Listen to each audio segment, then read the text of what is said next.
সরকারের দৃঢ় প্রত্যয় হলো গ্রাম হবে আত্মনির্ভর, আমাদের প্রত্যেকটা পঞ্চায়েত হবে স্বচ্ছ এবং জবাবদিহিমূলক। আমাদের সরকারের 2 নম্বর দৃঢ় প্রত্যয় যে ডিজিটাল প্ল্যাটফর্মের মাধ্যমে পঞ্চায়েতকে আরও আধুনিক এবং আরও স্বচ্ছ করে গড়ে তোলা। 3 নম্বর হলো মহিলাদের, এসসি এসটি সম্প্রদায়ের ও প্রান্তিক জনগোষ্ঠীর সক্রিয় অংশগ্রহণ নিশ্চিত করা আমাদের সরকারের দৃঢ় প্রত্যয়, যেই প্রত্যয় নিয়ে আমরা ত্রিস্তর পঞ্চায়েতে আমরা কাজ করছি। আমার প্রিয় জনপ্রতিনিধিগণ, আপনারা প্রত্যেকেই আমাদের জনগণের আস্থা, বিশ্বাস ও স্বপ্ন নিয়ে নির্বাচিত হয়েছেন। সুতরাং আপনাদের কাছে আমার আহ্বান, স্বচ্ছতা ও সততা পঞ্চায়েত স্তরে বজায় রাখুন। প্রতিটি সরকারি প্রকল্পকে যথাসময়ে সঠিকভাবে বাস্তবায়িত করুন। প্রতিটি পরিবারে সরকারি প্রকল্প ও তার যে সুবিধা সেগুলো পৌঁছে দিন। গ্রামবাসীর সঙ্গে সরাসরি যোগাযোগ স্থাপন রাখুন, কারণ আমরা জানি জনগণই আমাদের মূল শক্তি। পাশাপাশি যুব সমাজ ও মহিলাদেরও আমাদেরকে গ্রামীণ স্তরে উন্নয়নমূলক কর্মকাণ্ডের সাথে আপনারা যুক্ত করুন, সেটা আপনাদের কাছে আমার বিনম্র প্রার্থনা রইল। কারণ আমরা দেখেছি বিগত বাম শাসনে আমাদের পঞ্চায়েতগুলো কি অবস্থা ছিল, কিভাবে আমাদের সেই পঞ্চায়েতগুলোকে অপব্যবহার করা হয়েছে, পঞ্চায়েতগুলোকে দুর্নীতির আখড়ায় সেই সময় যুক্ত করা হয়েছে আমাদের সরকারের আমলে।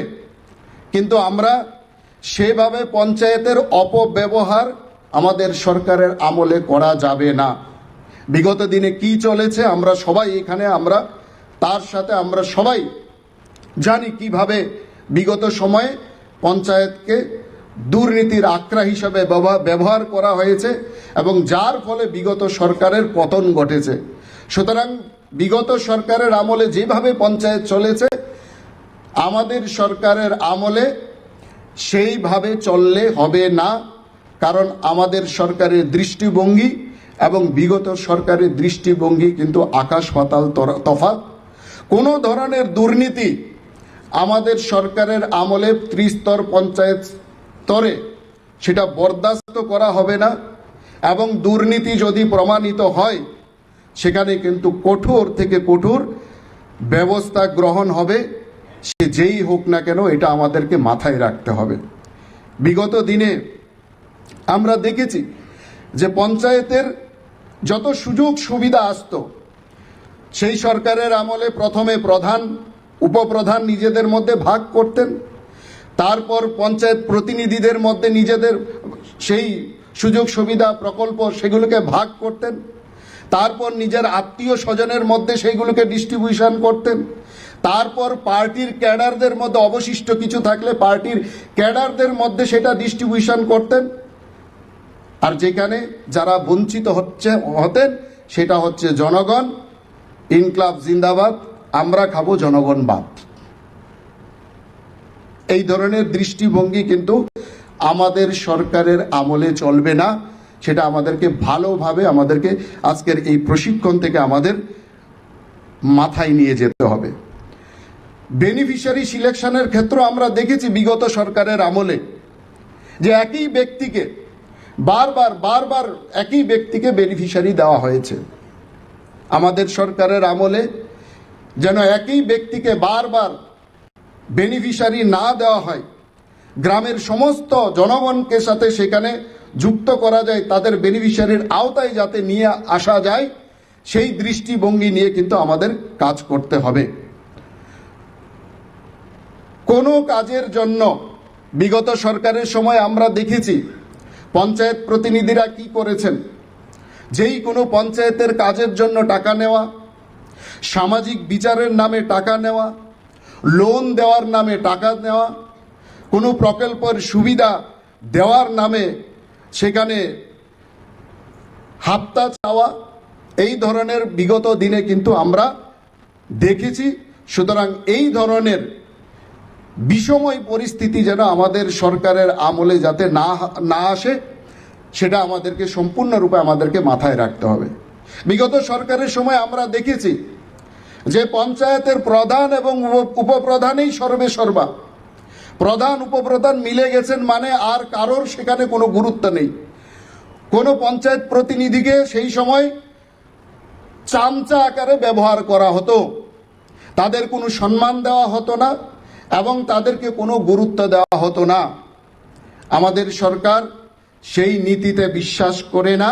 আমি যেরকম বললাম, আমাদের সরকার সবকা সাথ সবকা বিকাশের নীতিতে বিশ্বাসী। সুতরাং আমাদের যারা পঞ্চায়েত প্রধান উপপ্রধান যেরকম আমাদের গুরুত্বপূর্ণ, ঠিক সেই রকম পঞ্চায়েতের অন্যান্য সদস্য যারা আছেন তারাও কিন্তু সমান গুরুত্বপূর্ণ। সুতরাং সবাইকে সমান সম্মান প্রদর্শন আমাদেরকে করতে হবে এবং পঞ্চায়েত বোর্ডের সামগ্রিক সিদ্ধান্ত মূলে আমাদের সরকারের আমলে আমাদেরকে কাজ করতে হবে। সমস্ত কাজ শুধু প্রধান উপপ্রধানের এমন নয়, প্রত্যেক মেম্বারই প্রত্যেক কাজের জন্য সেখানে কিন্তু দায়বদ্ধ। আমরা প্রত্যেকে যদি একসাথে সেই দায়বদ্ধতার সূত্রে বেঁধে আমরা একসাথে কাজ করি, তাহলে আমরা সেই কাজ আমরা ভালোভাবে করতে পারবো। প্রত্যেকে ভালোভাবে কাজ করলেই তবে আমাদের পঞ্চায়েত কিন্তু সেখানে ভালো চলবে। কারোর একার ডিসিশনে কিংবা যদি দুজনের ডিসিশনে যেই পঞ্চায়েত চলে, আমরা অভিজ্ঞতার নিরিখে আমরা দেখেছি যে সেই পঞ্চায়েত কিন্তু কখনো ভালো চলে না। কাজ ডিস্ট্রিবিউশনের ক্ষেত্র আমরা দেখেছি সমস্ত ওয়ার্ডে সঠিকভাবে কাজের ডিস্ট্রিবিউশন হয় না। সেই ক্ষেত্র ওয়ার্ডের জনসংখ্যা, ওয়ার্ডের চাহিদা, ওয়ার্ডের ভৌগোলিক স্থিতি ইত্যাদি দেখে সমস্ত ওয়ার্ডের প্রতি যাতে আমাদের সঠিক ন্যায় বিচার আমরা করতে পারি, সেই দৃষ্টিভঙ্গি নিয়ে কিন্তু আমাদের ত্রিস্তর পঞ্চায়েতকে আমাদেরকে চালাতে হবে। এটা আপনাদের কাছে আমার বিশেষ আগ্রহ রইল। আমাদের প্রত্যেকের পঞ্চায়েতকে আমাদেরকে একটা জনমুখী পঞ্চায়েত হিসাবে গড়ে তোলার একটা কম্পিটিশনের পর্যায়ে আমাদের প্রত্যেকে নিয়ে আসতে হবে। আমাদের সেই জন্য আমাদের প্রধানমন্ত্রী আমাদেরকে 2047-এর লক্ষ্যমাত্রা আমাদের সামনে রেখেছেন, আমাদের সামনে সংকল্প রেখেছেন এক ভারত শ্রেষ্ঠ ভারত গঠন করার। সুতরাং এক ভারত শ্রেষ্ঠ ভারত তখন গঠন হবে যখন আমাদের প্রত্যেকটা পঞ্চায়েত এক পঞ্চায়েত শ্রেষ্ঠ পঞ্চায়েত আমরা রূপান্তরিত করতে পারবো। তার জন্য আমাদেরকে 2047-এর লক্ষ্যমাত্রা নিয়ে আমাদের পঞ্চায়েতগুলো যাতে শ্রেষ্ঠ হয়, একটা দীর্ঘকালীন পরিকল্পনা নিয়ে আমাদের প্রত্যেককে সেখানে কাজ করতে হবে। প্রধান উপপ্রধান যারা আছেন, যারা আমরা এখানে পঞ্চায়েত সমিতির চেয়ারম্যান ভাইস চেয়ারম্যানরা আছি, আমরা যারা এখানে জেলা পরিষদের যারা সভাধিপতি সহসভাধিপতিরা আছি, আমরা নির্দিষ্ট সময় যেন আমরা সবাই আমাদের পঞ্চায়েত কিংবা পঞ্চায়েত সমিতি কিংবা জেলা পরিষদে যেন আমরা নির্দিষ্ট সময়ে আমরা সেখানে বসি, যেখানে জনগণ এসে সরাসরি যাদের অভাব অভিযোগের কথা যাতে আমাদের কাছে এসে বলতে পারেন। আমরা আজকে প্রধান হয়েছি, উপপ্রধান হয়েছি, চেয়ারম্যান হয়েছি, ভাইস চেয়ারম্যান হয়েছি। আমাদের কাছে একটা সুবর্ণ সুযোগ। যেরকম স্বামী বিবেকানন্দ বলেছেন, জন্মেছিস যখন একটা দাগ রেখে যা।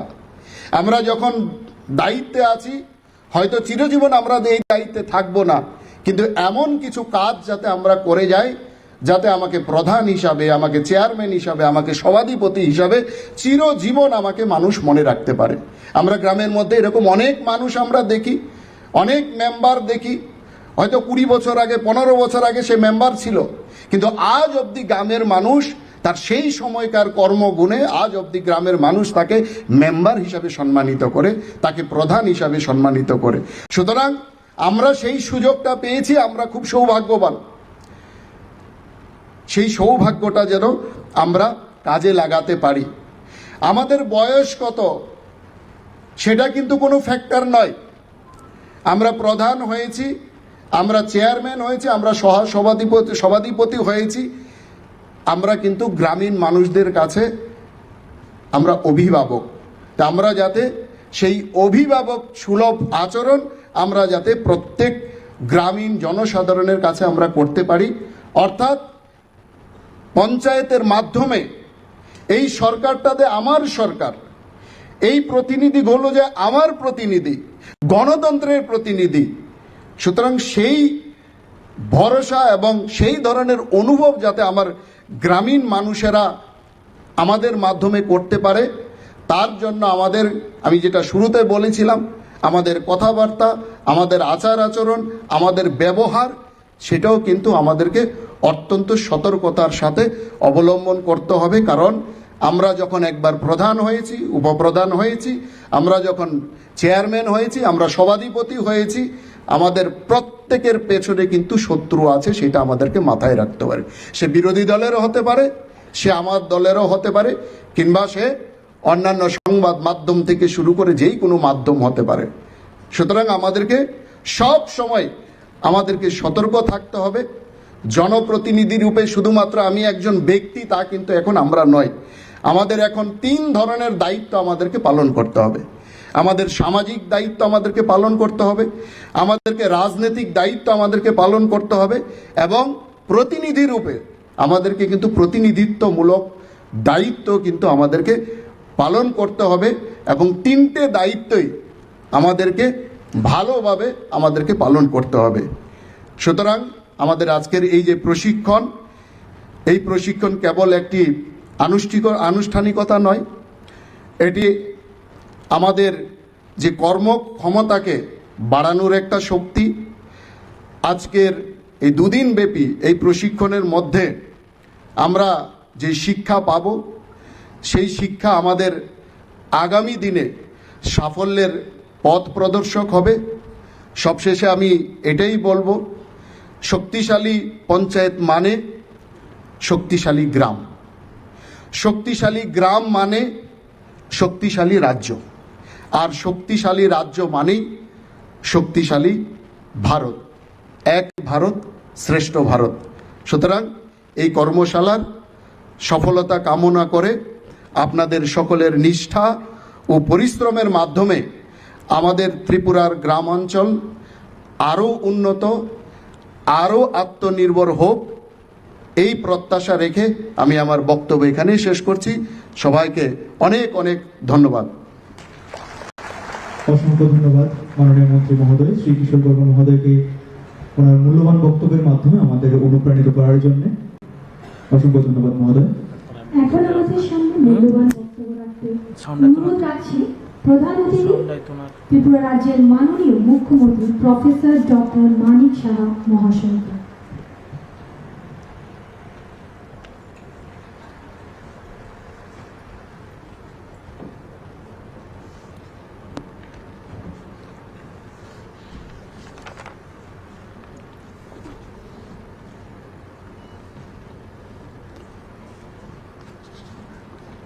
সবাইকে নমস্কার, যতন খুলুঙ্কা। স্টেট পঞ্চায়েত রিসোর্স সেন্টার আজকের যে 2 দিনের অর্থাৎ 1 and 2 সেপ্টেম্বরের যে প্রশিক্ষণ এর ব্যবস্থা ইন কোলাবোরেশনের ভারত ইনিশিয়েটিভ ফাউন্ডেশন, এর সাথে আজকের যে ইনোগ্রেশন ও পঞ্চায়েত রাজ ক্যাপাসিটি বিল্ডিংয়ের যে প্রোগ্রাম, সেই প্রোগ্রামে আমাদের মাঝে উপস্থিত আছেন। একটু আগে ওনার বিস্তারিত আলোচনা আমরা শুনলাম, এবং ত্রিপুরা সরকারের মাননীয় আরডি পঞ্চায়েতের এবং অন্যান্য দপ্তরের মন্ত্রী শ্রী কিশোর বর্মন মহোদয়। এখানে উপস্থিত আছেন শ্রী অভিষেক সিং, সেক্রেটারি আরডি পঞ্চায়েত, উনিও ওনার বক্তব্য আমাদের সামনে রেখেছেন। এখানে উপস্থিত আছেন শ্রী প্রসূন দে, ডাইরেক্টর পঞ্চায়েত। তাছাড়া যিনি স্বাগত ভাষণ আমাদের সামনে রেখেছেন শ্রী নীরব কুমার কিশোর ভাই Gilani, director Bharat initiative foundation. উনিও কি কারণে আজকে আমাদের এই যে ক্যাপাসিটি বিল্ডিংয়ের যে আয়োজন, পঞ্চায়েত প্রতিনিধিদের ত্রিস্তরীয় পঞ্চায়েতে, সেই বিষয়ে উনি বিস্তারিত আলোচনা রেখেছেন। আমার সামনে উপস্থিত আছেন সমস্ত সম্মানিত জেলা পরিষদ, জেলা সভাধিপতিগণ, সহকারী সভাধিপতিগণ, চেয়ারম্যান, ভাইস চেয়ারম্যান ও পঞ্চায়েত সমিতি এবং পঞ্চায়েত প্রধান এবং অন্যান্য যারা সদস্যরা আছেন। এখানে উপস্থিত আছেন distinguished guests and distinguished resource personnels এবং এই পঞ্চায়েত ডিপার্টমেন্টের যারা অফিসিয়াল এবং মিডিয়া বন্ধুরা, সবাইকে আমি আন্তরিকভাবে আমার ত্রিপুরা সরকারের তরফ থেকে এবং আমার ব্যক্তিগত তরফ থেকে হার্দিক অভিনন্দন ও শুভেচ্ছা জানাচ্ছি। এর আগেও পঞ্চায়েতের কয়েকবার এখানে এই ধরনের সভা হয়েছিল। বিভিন্ন সময়ে পুরস্কারের ব্যবস্থার যে সভা এখানে হয়েছিল, আমি কয়েকবার এখানে এসেছি। এবং একটু আগে আমাদের মাননীয় মন্ত্রী এই দপ্তরের উনি বিস্তারিত আলোচনা আপনাদের উদ্দেশ্যে কিছু কি করা উচিত আমাদের আগামী দিন সেই বিষয়ে এখানে আলোচনা করেছেন।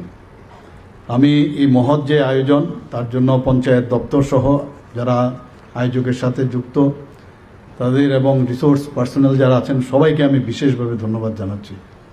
খুব প্রয়োজন, নিড অফ দ্য আওয়ার। এখানে পঞ্চায়েতে আমাদের কিভাবে চলা উচিত, কারণ আমরা সবাই জানি যে যে গ্রামীণ যে ব্যবস্থা, গ্রামীণের যে সেখানে যদি সরকারের ব্যবস্থা সেটা যদি শক্তিশালী হয়, তাহলে কিন্তু আমাদের যে রাজ্যের যে সরকার সেটা কিন্তু মজবুত হবে। এখানে বিস্তারিত আলোচনা হয়েছে। আমরা সবাই জানি যে ভারতের সংবিধানের যখন ৭৩তম সংশোধনী হয় 1992-তে, সেই অনুসারে পঞ্চায়েত ব্যবস্থা একটি সাংবিধানিক কিন্তু স্বীকৃতি পান। এর আগে সেটা সেইভাবে ছিল না। এবং এটা আমাদের ডেমোক্রেসির জন্য একটা, আমি বলবো যে এটা একটা অমূল্য স্তম্ভ। আমরা একটা বাড়িও যদি বানাই, তার যদি বেস যদি স্ট্রং না হয়, এই পঞ্চায়েত ত্রিস্তরীয় পঞ্চায়েত হচ্ছে আমাদের বেস যদি শক্তিশালী হয়, তাহলে উপরের দিকে কিন্তু আমার দালানও শক্তিশালী হবে, অনেক উপর অব্দি আমরা যেতে পারব। কাজে এই জায়গায় ত্রিস্তরীয় পঞ্চায়েতের অর্থই হচ্ছে যে নিচের থেকে উপরে যাওয়া। এরকম না যে আমাদের সরকার সেন্ট্রাল গভর্নমেন্ট থেকে, তারপরে আমাদের রাজ্য সরকার, তারপরে ত্রিস্তরীয় পঞ্চায়েত, এরকমটা না। এখানে ডিসেন্ট্রালাইজেশন অফ পাওয়ার যেটা হচ্ছে, যে আমাদের ত্রিস্তরীয় পঞ্চায়েত যদি শক্তিশালী হয়, তবেই আগামী দিন আমাদের সেন্ট্রাল, অর্থাৎ আমাদের দেশেও কিন্তু শক্তিশালী হবে। এটাই হচ্ছে আসল মূল উদ্দেশ্য। গ্রাম পঞ্চায়েত, আমাদের পঞ্চায়েত সমিতি, জেলা পরিষদ, তাদেরকেও নির্দিষ্ট গাইডলাইন দেওয়া আছে। আমাদের এতগুলো আমাদের সরকারের সেন্ট্রাল গভর্নমেন্টের প্রকল্প হয়, রাজ্য সরকারের প্রকল্প হয়, কিন্তু আলটিমেটলি যদি এই প্রকল্পগুলির বাস্তবায়ন ওই জায়গায় না হয়, তাহলে কিন্তু আমাদের রাজ্য বা আমাদের দেশ কোনো অবস্থায় শক্তিশালী হবে না। ট্রান্সপারেন্সির কথা বলা হচ্ছে, এখানে স্বচ্ছতার কথা বলা হচ্ছে। আমি আবার এখানে মাননীয় মন্ত্রী বাহাদুর বলেছেন, কিন্তু আবার বলবো যে এর থেকে বড় শক্তি, আপনার যে উইপন জীবনে বাঁচার জন্য, এর থেকে বড় শক্তি আর কিছু হতে পারে না, সেটা হচ্ছে ট্রান্সপারেন্সি। স্বচ্ছতার সাথে যদি আমরা কাজ করি, কারণ ৩৫ বছরের রাজত্বে আমরা দেখেছি যে একটা আখড়া বানিয়েছিল, রাজনৈতিক আখড়া বানিয়েছিল এই ত্রিস্তরীয় পঞ্চায়েতে। সেখান থেকে আমরা বেরিয়ে এসেছি। এখনো অনেক মানসিকতা অনেক ব্যক্তির থাকে, আমি বলছি না যে সবার, কিন্তু কয়েকজন ব্যক্তির মধ্যে আমরা মাঝে মাঝে পত্রপত্রিকায় দেখি, মাঝে মাঝে রিপোর্টও আসে। তো আমি বলবো যে এই পঞ্চায়েতকে আমরা যদি আগামী দিন শক্তিশালী করতে পারি, কারণ আমরা সাধারণ মানুষের জন্য আমরা নির্বাচিত হয়েছি, আমাদের দায়বদ্ধতা খুব প্রয়োজন। সেই দায়বদ্ধতার সাথে যে প্রকল্পগুলো আমরা দিচ্ছি, সেই প্রকল্পগুলো যেন বাস্তবায়ন হয়, সেই ব্যবস্থাটা আপনারা করবেন। আর এখানে যে অবসাদের কোনো বিষয় নাই, যেটা একটু আগে আমার পূর্ববর্তী বক্তা বললেন, যে গ্রাম পঞ্চায়েতের প্রধান উপপ্রধান তারাই যদি ডিসিশন নেয়, তাহলে এখানে আমরা যে মেইন উদ্দেশ্য যে সব মানুষকে ইনক্লুসিভ হয়ে সবার কে একসাথে রাখা, আমার মেম্বারদের সাথে আমি একসাথে রাখতে পারছি না, তো সাধারণ মানুষকে আমি কোথা থেকে রাখবো? তো সেটাকে আরো যাতে শক্তিশালী করা যায়, আমি নিশ্চিত যে ইউ ক্যান ডু ইট। নিজের ভিতরে আমাদের সেই শক্তি আছে। নিজের শক্তি সম্পর্কে আগে নিজেরা বুঝুন। অন্যের শক্তি আপনাকে কিন্তু শক্তিশালী করতে পারবে না, আপনার ভিতরেই সবকিছু আছে। আমাদের এই লিজেন্ড ব্যক্তি, ভারতবর্ষের কৃষ্টি সংস্কৃতি যদি আমরা দেখি, এক একজন লিজেন্ড ব্যক্তি, তারা আমাদের পথপ্রদর্শক। তো ওনারা বলে দিয়েছেন কিভাবে আমরা চলতে হবে। এগুলো মাঝে মাঝে মেডিটেশনের মাধ্যমে মাঝে মাঝে একটু চিন্তা করা উচিত। লেজিনেসের কোনো দাম নেই। লেজি যদি থাকি তাহলে কোনো দিন কাজ হবে না। এক একজন ব্যক্তি, এক একজন এখানে যারা আমার মা ও বোনেরা আছেন, আমি বলবো যে আমাদের যে সরকারের মাননীয় প্রধানমন্ত্রীজির যে নীতি, উনি যেভাবে চাইছেন যে দেশকে সামনের দিকে এগিয়ে নিয়ে যাওয়ার জন্য, সেটাকে মাথায় রেখে নিজেদেরকে প্রস্তুত করুন।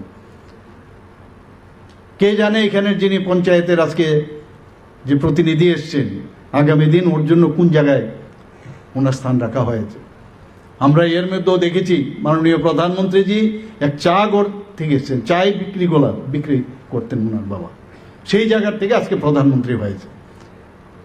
এবং তাতে করে আমরা দেখেছি বিরোধী দলের, বিশেষ করে কিছুদিন আগে, সত্যিই আমি বারবার খুব দুঃখের সাথে বলতে হয় যে হজম হচ্ছিল না যে একটা চাইওয়ালা ফ্যামিলির থেকে একজন ভারতবর্ষের প্রধানমন্ত্রী হবে, তাদের ভালো লাগছিল না। অনেকভাবে, নানাভাবে, বিভিন্ন সময় বিভিন্ন কথা বলেছেন। এবং শুধু তাই নয়, ওনার প্রয়াত মা সম্পর্কে যে কুরুচিকর যে মন্তব্য করেছেন বিহারের দারভাঙ্গাতে, মানে কি বলবো, আমি এর তীব্র প্রতিবাদ করছি, নিন্দা জানাচ্ছি।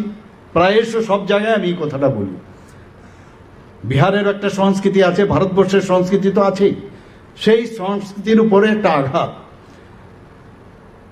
তা আমি বলবো এই রাজনীতি থেকে, এইভাবে ওই রাজনৈতিক দলের প্রতিনিধি না হয়ে, আমাদের সরকারের, ভারতীয় জনতা পার্টির নেতৃত্বাধীন যে সরকার এখন চলছে, তার প্রতিনিধি হয়ে আপনারা যদি পঞ্চায়েতে সে সংস্কৃতি ডেভেলপ না করান, তাহলে আগামী দিন যে কারণে শুধু টাকা পয়সা দিয়ে কিচ্ছু হবে না, কিন্তু দেশ ভাবনায় যে কাজ করা উচিত, সেই ভাবনায় আপনাদের কাজ করতে হবে, রাষ্ট্রবাদী চিন্তাধারায় আপনাদের কাজ করতে হবে।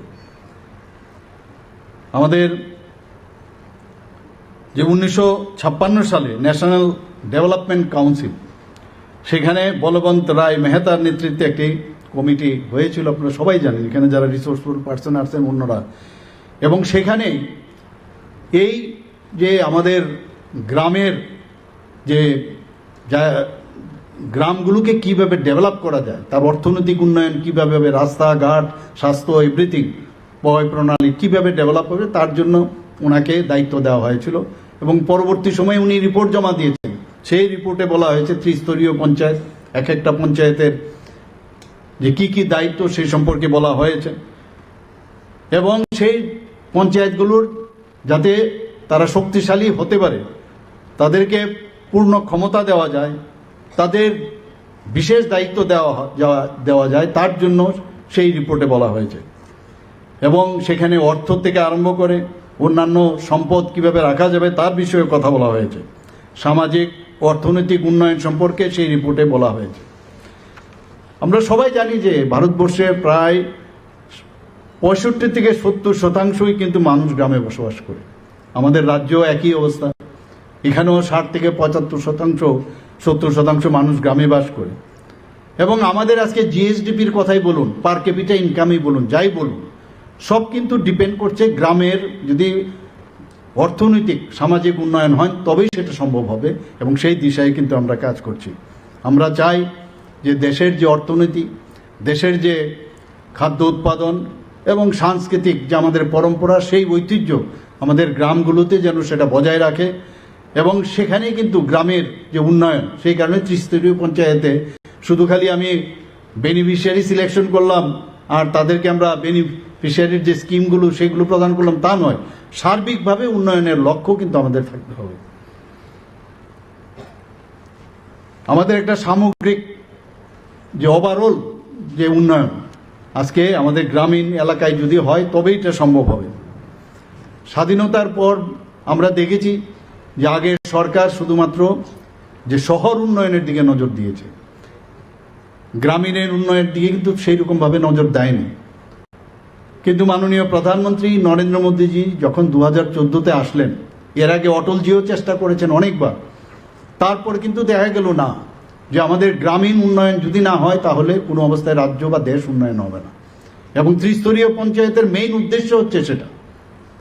এবং সেই কারণে আজকে শহরের দিকে যে বাড়তি যে অ্যাড্রেস করেছিল তার থেকে সরে গিয়ে এখন গ্রামীণ এলাকাগুলো যাতে উন্নয়ন হয়, সেখানে আমাদের স্বাস্থ্যের বিষয়ে হোক, শিক্ষার বিষয়ে হোক, কমিউনিকেশনের বিষয়ে হোক, বিদ্যুৎ, পানীয় জল, কর্মসংস্থান, এইগুলো যাতে আগে যেগুলো পিছিয়ে ছিল সেইগুলোকে কিভাবে আরো সুদৃঢ় করা যায়, আগামী দিন কিভাবে সুদৃঢ় করা যায়, সেই ব্যবস্থার জন্যই ত্রিস্তরীয় পঞ্চায়েত। আমাদের যদি গ্রামীণ এলাকায় যদি উন্নয়ন হয় তাহলে তার কিন্তু অনেকটা চাপ আমাদের রাজ্যেরও কিন্তু অনেকটা কমবে। কারণ সেখানে যদি আমাদের উন্নয়ন হয় তাহলে শহরের উপরে তার চাপটা কিন্তু অনেকটা কমে যাবে। এছাড়া আমাদের গ্রামীণ এলাকায় যদি নিরাপত্তা যদি আমরা রাখতে পারি, আজকে ত্রিপুরাতে বাইরের থেকে বহু ইনভেস্টর এখানে আসছে, বলছে যে ত্রিপুরা এখন 28টা রাজ্যের মধ্যে নিচের দিক থেকে 3 নম্বর স্থানে আছে। মহিলাদের উপর যে আক্রমণ অত্যাচার সেগুলোও কিন্তু অনেকটা হ্রাস পেয়েছে। তো এইগুলো বিভিন্ন যে প্যারামিটার, সেই জায়গায় আমরা দেখেছি ত্রিপুরাতে মানুষ বাইরের থেকে আসছে। কাজে সেটা শুধু শহর ভিত্তিক যদি হয় সেটা সম্ভব হবে না, মানুষ আসবে না। এবং ওভারঅল যে 65% থেকে 70% যদি গ্রামীণ এলাকায় থাকে, তো ওখানকার যদি ডেভেলপমেন্ট না হয় তাহলে কোনোদিন আমাদের রাজ্যেরও সেইভাবে তার ইন্ডেক্স যে আছে, যে প্যারামিটার আছে ল অ্যান্ড অর্ডার, সেটা আসবে না। কাজেই ত্রিস্তরীয় পঞ্চায়েতের কিন্তু অনেক দায়িত্ব আছে। 1959 সালের 2রা অক্টোবর প্রথম যখন এই অ্যাক্ট সেটাকে অ্যামেন্ডমেন্ট করা হয়, প্রথম 1959 সালের 2রা অক্টোবর রাজস্থানের নাগর জেলা প্রথম এই যে ত্রিস্তরীয় পঞ্চায়েত সেটা লাগু করে। এবং পরবর্তী সময়ে অন্যান্য রাজ্যের মধ্যেও সেটা দেখা গেছে, ধীরে ধীরে করে অন্যান্য রাজ্যের মধ্যেও সেটা হয়েছে। আমরা 2018 সালের পরে আমরা যেভাবে এই সরকার আসার পর আমরা এটার মধ্যে জোর দিয়েছি কিভাবে ত্রিস্তরীয় পঞ্চায়েতকে আরো শক্তিশালী করা যায়, তার একটা প্রকৃত উদাহরণ, যেখানে সারা ভারতবর্ষের মধ্যে যেটা নেই আমরা এখানে করেছি। আমাদের প্রথম ক্যাবিনেট থেকে শুরু হলো, স্টেট লেভেলের সমস্ত ডিপার্টমেন্টগুলো আমরা এই যে অফিস তৈরি করলাম, ডিস্ট্রিক্টে করলাম, সাব ডিভিশনে করলাম, আর সেটা একমাত্র ভারতবর্ষের একটাই রাজ্য, সেটা হচ্ছে ত্রিপুরা, যেখানে আমরা ত্রিস্তরীয় পঞ্চায়েত পর্যন্ত আমরা অফিস করেছি। এতে করে কিন্তু ট্রান্সপারেন্সির যে কথাটা আমরা বলছি এবং মানুষের জন্য যে কাজ করার যে স্পিড অফ ওয়ার্ক সেটাও কিন্তু অনেকটা বেড়ে গেছে। তো আমরা কিন্তু সেইভাবে আমরা কাজগুলো আমরা করছি। একটু আগে আমাদের সেক্রেটারি মহোদয় বলেছেন যে আমরা যে ত্রিপুরা পঞ্চায়েতি রাজ ব্যবস্থার মধ্যে আমরা যে ভালো কাজ করছি, তার মধ্যে আমরা এই জাতীয় পঞ্চায়েত রাজ পুরস্কৃত 60টা পুরস্কার আমরা পেয়েছি।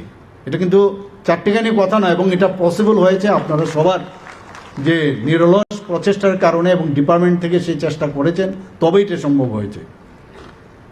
এবং এইগুলো ডাটা যখন আমরা দেখি, এই ডাটার উপর ভিত্তি করে আমরা বলতে পারি যে আমরা সঠিক দিশায় কিন্তু আমাদের রাজ্য চলছে। আমরা ঠিকভাবে রাজ্যকে সামনের দিকে আমরা যেটা চাইছি এবং যে স্বপ্ন আমরা দেখছি, আপনারা যে স্বপ্ন দেখছেন তার বাস্তবায়ন আমরা সঠিক পথে চলছি। 2.5 লক্ষ পঞ্চায়েত, সেখান থেকে 2.5 লক্ষ পঞ্চায়েতের মধ্যে একটা কম্পিটিশন করে আমাদের মতো ছোট একটা রাজ্যে 40 লক্ষ লোকের যেখানে বাসস্থান, সেখানে সেই পঞ্চায়েতে জাতীয় স্তরে প্রথম হওয়া, এটা চারটিখানি কথা নয়, এটা ভাববার বিষয় যে আমরা সঠিক পথে চলছি। কিন্তু 100% যে বিষয়গুলো আমাদের মাননীয় মন্ত্রী বাহাদুর বলেছেন, আমরা আরো ভালোর থেকে আরো ভালো যাতে করতে পারি সেই ব্যবস্থা আমাদের করতে হবে। আমাদের দেশের এতগুলো জেলা আছে তার সাথে আমাদের কম্পিটিশন করে গোমতী জেলা সর্বশ্রেষ্ঠ জেলা মর্যাদা পায়, বুঝতে হবে আমরা ঠিক পথে আমরা চলছি। সেই জেলার কিন্তু পঞ্চায়েতও ইনক্লুডেড, আমাদের সাব ডিভিশন যেমন ইনক্লুডেড, সমস্ত আমাদের যে জেলা পরিষদ থেকে শুরু করে পঞ্চায়েত সমিতির থেকে শুরু করে আপনাদের পঞ্চায়েত সবকটা কিন্তু ইনক্লুডেড, তবেই কিন্তু জেলার উন্নয়ন হয়েছে এবং সেইভাবে আমাদের গোমতী জেলাকে সর্বশ্রেষ্ঠ জেলার সম্মান দেওয়া হয়েছে। পঞ্চায়েত ডিভলিউশন ইন্ডেক্স প্রতি 8 মাস 8 থেকে 10 বছর পর পর এটার ঘোষণা হয় পঞ্চায়েত ডিভলিউশন ইন্ডেক্স, এটার পর্যালোচনা হয়। সেখানে আমরা কি দেখছি, সেখানেও এই বছর সারা দেশের মধ্যে যে পঞ্চায়েত ডিভলিউশন ইন্ডেক্স, ত্রিপুরা সারা দেশের মধ্যে 10টা যে স্থান তার মধ্যে 7ম স্থান পেয়েছে, সেটাও আমাদের বুঝতে হবে। আগে কোথায় ছিল, 2015-তে আমরা 13th পজিশনে ছিলাম, আর এখন আমরা গিয়ে 7th পজিশনে চলে আসছি। কিন্তু আত্মতুষ্টিতে ভুগলে চলবে না, আমাদের আরও কাজ করতে হবে এবং সেই কাজগুলো যখন করব, কেন আমরা প্রথম স্থানে আমরা অধিকার করব না, আমাদের করতে হবে।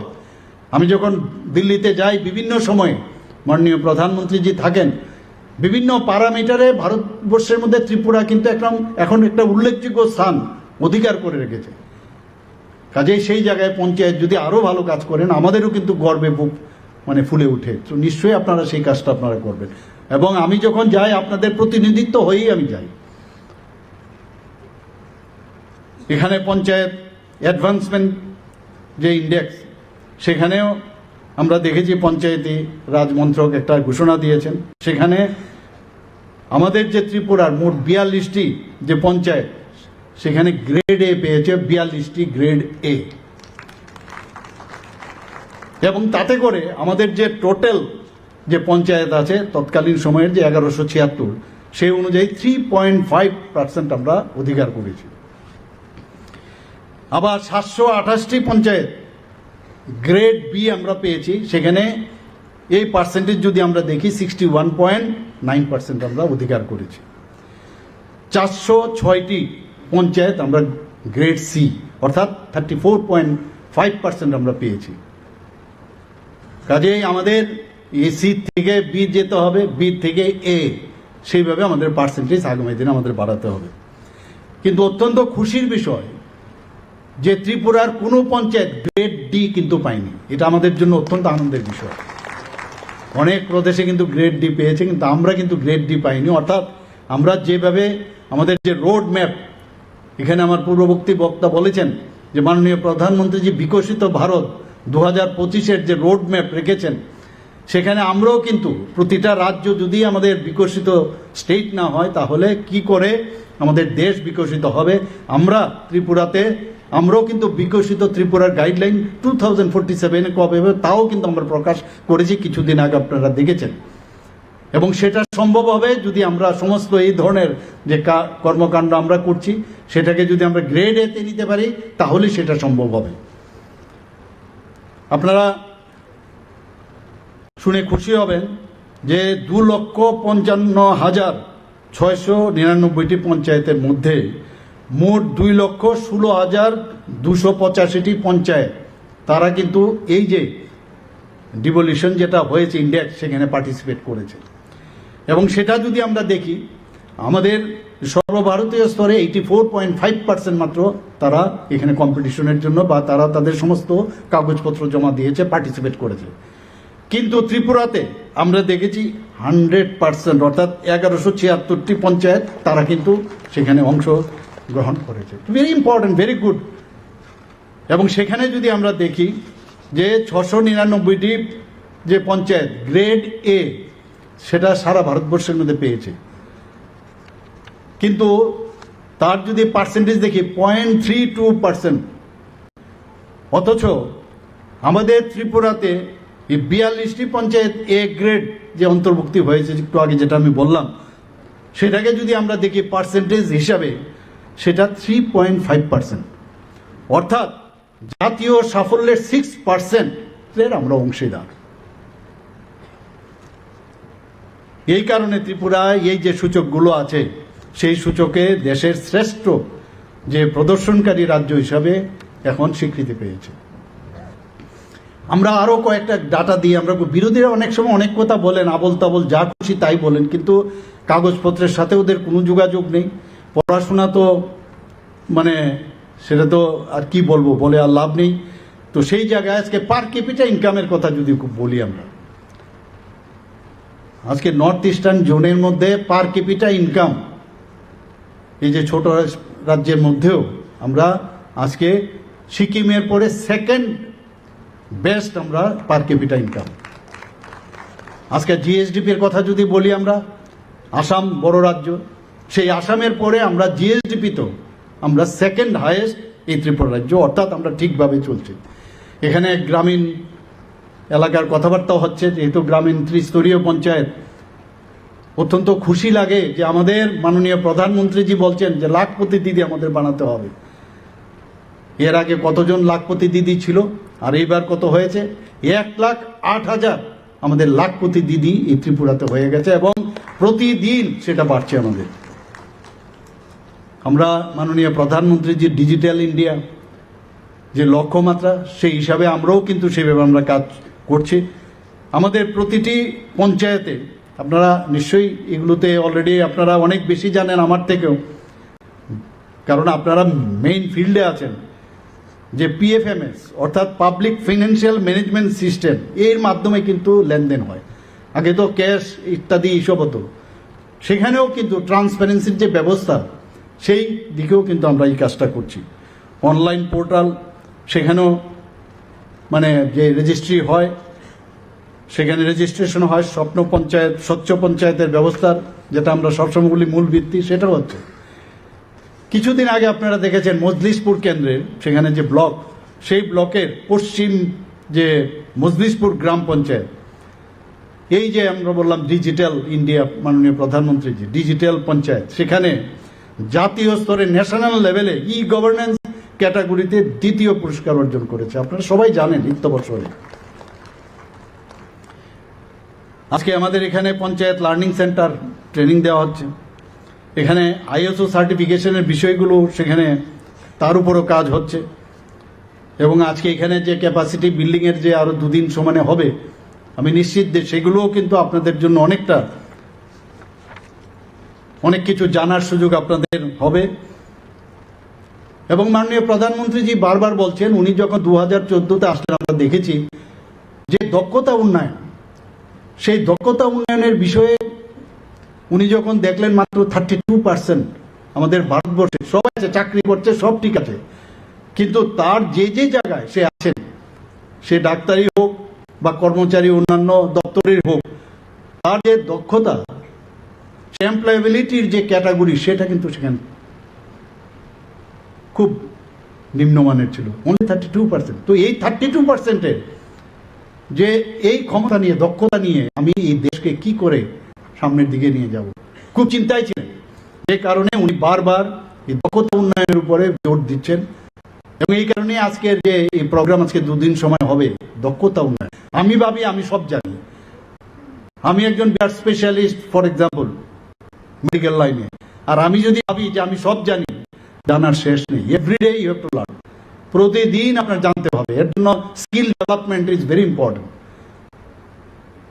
তো সেইভাবে যদি করি, আলটিমেটলি সাধারণ মানুষের জন্য আমি যে জায়গায় আছি তার যে সুফলটা তারা পাবেন, এবং তাতে করে নিজের উপর সেলফ ডিফেন্স, সেলফ যে ডিপেন্ডেন্সি, আত্মনির্ভর, সেটা কিন্তু অনেকটা বেশি বাড়ে, যে আমি yes I can do it, এই যে বিষয়টা সেটা আসবে। এবং আমি ইনোভেটিভ আইডিয়া এবং আধুনিক জগতে আধুনিকভাবে আরও কি করা যায়, সেই বিষয়গুলো কিন্তু চলে আসবে। এখানে গ্রাম পঞ্চায়েত ডেভেলপমেন্ট প্ল্যান, যাতে গ্রামের মানুষ নিজের উন্নয়ন প্রকল্পে সরাসরি যুক্ত হতে পারেন, এই কর্মসূচির মেইন উদ্দেশ্য, if I am not wrong. আর্থিক স্বচ্ছতা, ই গ্রাম স্বরাজ, এরপরে পিএফএমএস, জনমনরেগা, এই যে ডিজিটাল টুল, এই বিষয়গুলো নিয়ে আলোচনা হবে আমার কাছে, যা এখন অবধি আমার কাছে যেটা দেওয়া হয়েছে। এবং পরিবেশ সুরক্ষা, বর্জ্য ব্যবস্থাপনা, সবুজ গ্রাম, যুব মহিলাদের যাতে আরও বেশি করে অন্তর্ভুক্ত করা যায়, সেই বিষয়ে আলোচনা হবে। এবং ডিসেন্ট্রালাইজেশনের যে বিষয় আমাদের সরকার বারবার বলছে ক্ষমতা আমাদের একদম অন্তিম ব্যক্তি পর্যন্ত আমাদের দিতে হবে, এবং আমাদের অন্তিম ব্যক্তি কি এখানে? অন্তিম ব্যক্তি হচ্ছে আমাদের গ্রামের যারা ত্রিস্তরীয় পঞ্চায়েতে যারা কাজ করছেন তাদের কাছে ডিসেন্ট্রালাইজেশন অফ পাওয়ার দিতে হবে, কিন্তু পাওয়ারের মিস ইউটিলাইজেশন যাতে না হয় সেদিকে আপনারা নিশ্চয়ই সেটা সজাগ থাকবেন। এবং তার উপর ভিত্তি করে আমরা যখন গ্রামে যাব, সারা রাজ্যের 65% থেকে 70% যদি গ্রাম হয়, অর্থাৎ রাজ্যের পুরোটাই যদি ধরা যায় সেটা হচ্ছে গ্রাম, সেই জায়গার যদি উন্নয়ন হয়, সেখানে যদি পার্সেন্টেজের দিক দিয়ে আপনারা করছেন, কিন্তু আমি আবার বলবো যে আরও বেশি করে করতে হবে, তবেই আমরা যেটা এক ভারত শ্রেষ্ঠ ভারত, এক ত্রিপুরা শ্রেষ্ঠ ভারত, সেটাই আমাদের সম্ভব হবে। আপনারা এর মধ্যে আমাদের সেক্রেটারি মহোদয় বলেছেন যে আমার সরকার যে পোর্টাল, এটা আজকের থেকে প্রথম যখন আমি মুখ্যমন্ত্রী হয়েছি তখনই এই দপ্তরের আমি ছিলাম মন্ত্রী, তখন এই আমার পোর্টাল, যে আমার সরকারের যে পোর্টাল, সেটা যখন শুরু করলাম, আমার কাছে যা এর বাদেও অনেকবার আমি তার রিভিউ নিয়েছি, 95% সাকসেসফুল হয়েছে এটা। এবং এত ভালো একটা পদ্ধতি মাননীয় প্রধানমন্ত্রীজির কাছে যখন আমি এই বিষয়ে সেখানে সমস্ত মুখ্যমন্ত্রীদের সামনে এই আমার পোর্টালের বিষয়ে আমি বক্তব্য রাখলাম এবং সেখানে প্রেজেন্টেশন দিলাম, ওনারা মাননীয় প্রধানমন্ত্রীজি মানে এত বেশি খুশি হয়েছেন